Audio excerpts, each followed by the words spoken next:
Hello, I'm Annette Young and welcome to the 51%, a show about the women who are reshaping our world. Coming up in the program, how women protesters in Egypt face the threat of physical abuse, torture and imprisonment.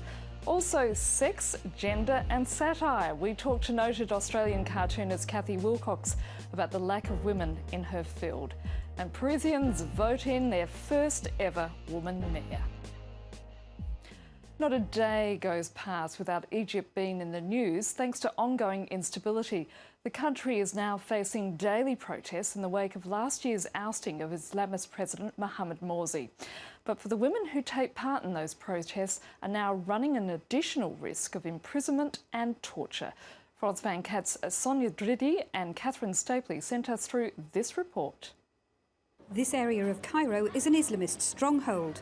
We're here to meet Jihad, an 18-year-old student from Al-Azhar University. She still bears the scars of 2 months in an Egyptian prison. Last November, she'd been protesting against the government on the campus. On the way home on the metro, a fellow passenger saw her four-finger rabaa badge, the symbol of resistance of ousted President Mohamed Morsi's supporters. He alerted the police and Jihad was arrested. They tied my hands to my feet behind me. They hit me with belts, electrocuted me. They kept insulting me, kicking me with their feet. Her leg, her arm and her jaw were broken. She claims the prison authorities forced her to sign a document saying she sustained those injuries falling out of bed. Jihad's brother believes detaining women is a deliberate tactic on the part of the authorities. She went through a lot with this fascist regime. They are arresting girls to pressure the men not to go to the demonstrations. Battles between security forces and students occur almost daily as campuses across Egypt have become the focal point of protest for those who oppose the current regime. And it's not only those who support the ousted President Mohamed Morsi. Annette was part of the Tamarud campaign that launched the anti-Morsi protests that led to his ouster last year. Also a student at Al-Azhar University, she was arrested as police stormed the campus. She was taken first to a military detention camp, where female detainees were used to humiliate men. They made the boys take off their clothes in front of us and started to beat them in front of our eyes. They want to break the boys in front of the girls and vice versa. She then spent 50 days in the notorious Qanater women's prison. While there, a woman prison guard subjected her to an invasive vaginal search. The prison search was like the worst form of sexual harassment. It wasn't a virginity test, but we felt that after what we were subjected to, we weren't going to be virgins anymore. According to women's rights activists, a lack of accountability means the number of such cases has risen since the Egyptian revolution in 2011. They basically know that they can get away with it, and the escalation of the violence that they commit and the sexual violence keeps increasing more and more. We believe that there is a shrinking of the public space for women because of all the violations taking place. The Egyptian government has vowed to quell the student demonstrations. But despite the risk of repression, most of the female protesters who've been arrested are still determined to make their voices heard. And that report by Sonia Dridi and Catherine Stapley. Now, watching that story with me in the studio is noted Australian cartoonist Cathy Wilcox. She's here to attend a Cartooning for Peace festival in the French city of Montpellier, and where a collection of her works will also be on display. Cathy, thanks for being with us. I understand you've been drawing your response to what you've just seen. What, in fact, did you come up with? I was putting the situation for the women in Egypt and places like that. So the woman there is claiming freedom for women to protest, and the armed man coming back at her, the military person coming back saying, "Carry on, and we'll punish you in the usual way." So it's kind of encapsulating the damned if you do, damned if you don't sort of predicament that just they how find themselves hard in. is it to sort of, within that very tiny image, convey so much, but at the same time use humour to get the message across? Well, there are times, I suppose, where humour is not the main point. It's sometimes a happy byproduct because of, I suppose, turning an idea a bit laterally. But I suppose I try generally to reduce things down to their reduced ad absurdum kind of thing. So that once you've reduced something down to the bases of its logic, it exposes in that way how ridiculous it is. Why are there so few women cartoonists? Annette, I hate this question. And why is that, Cathy? Why do I hate this question? Because, all right, I don't see it necessarily as an anti-woman conspiracy. There are not actually that many cartoonists as a job in the world. I was aware of another cartoonist senior to me when I was first sort of starting out and interested in that field. And for me, it was probably sufficient to see that there was one woman doing it, if I were to have wondered about that. But I already loved looking at cartoons. So it was just sort of seeing that kind of thing in the paper and thinking that's where I want to be, that's what I want to do. And I think I've always sought to have my work speak for itself.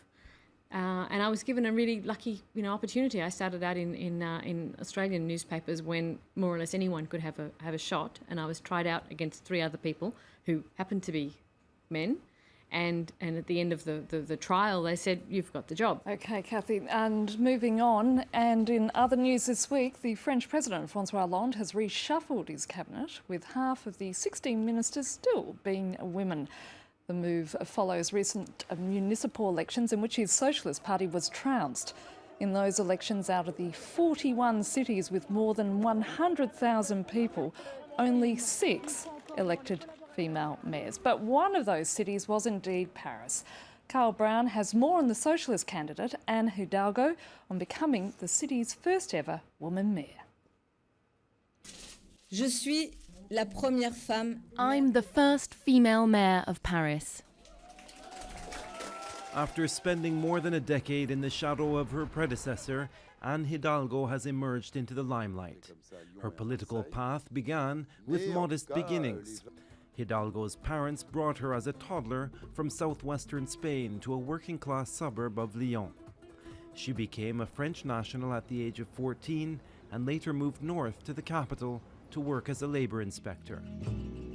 In 1994, she joins the Socialist Party, and 5 years later, she's taken on by Paris Mayor Bertrand Delanoë, who in 2001 appoints her as his deputy, a post she retains for 13 years, loyal though nursing ambitions of her own.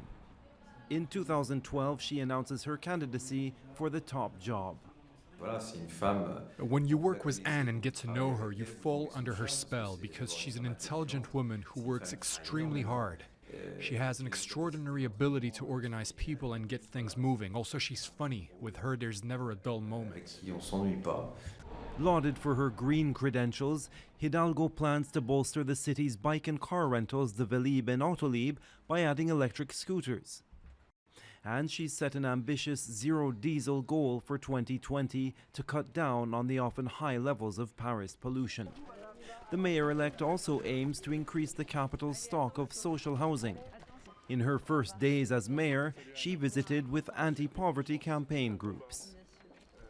I have committed to working with the major organisations, Emmaüs, Challenge and Aurore, to make the fight against extreme poverty in Paris a priority.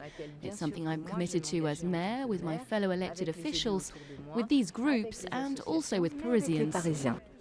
The mother of 3 is described as being a hard worker who keeps cool under pressure. But her critics say she's authoritarian. She may need both kinds of qualities to address a long list of challenges facing the country's capital. And that report by Carl Brown. Cathy, both you and I, as Australian women, of course, are very aware of the difficulties of women in powerful positions. The previous Australian Prime Minister, Julia Gillard, made a very powerful speech. Of course, she was the country's first female Prime Minister, but she made a very powerful speech that made headlines across the world about misogyny. There is a different standard applied to women when they reach that level, isn't there? Yeah, because after all of the dud male politicians that one might decide are no good and turf out, to then say, well, we'll try a woman, and then if she turns out to be no good, it's yet to be normal enough that people accept that there are just as many, that there are just as many bad politicians that are women as men, or that there could be, or that they need to be judged on their job, not on their gender. And as a cartoonist who's working for the Australian media at the time, how did you cover that? I was fascinated by that whole spiel, and I saw it as it was a great galvanising moment, that speech, and I could see why that was impressive. But I also felt, and I think it tended to come true, that having never ever played into the matter of her gender, having never bit at the bait of so you think you got it tough because you're a woman. She had ignored things. She'd copped the satire, she'd copped the insults and all the rest of it, and never made a fuss about it. But the moment she did raise that issue, it was the beginning of the end for her. It was like she played that card, and that was over. And that was. It was terrible to see the doom written in that, even though it was perfectly true. And so much of what she said has now been played out in the government that we now have, that was the opposition that she was accusing at the time. She made some pretty grand predictions about white men in blue ties, and we're seeing it come to pass. So interesting.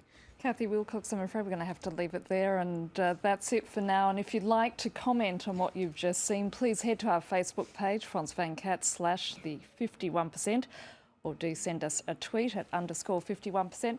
Thanks for your feedback so far, and please keep those comments rolling in.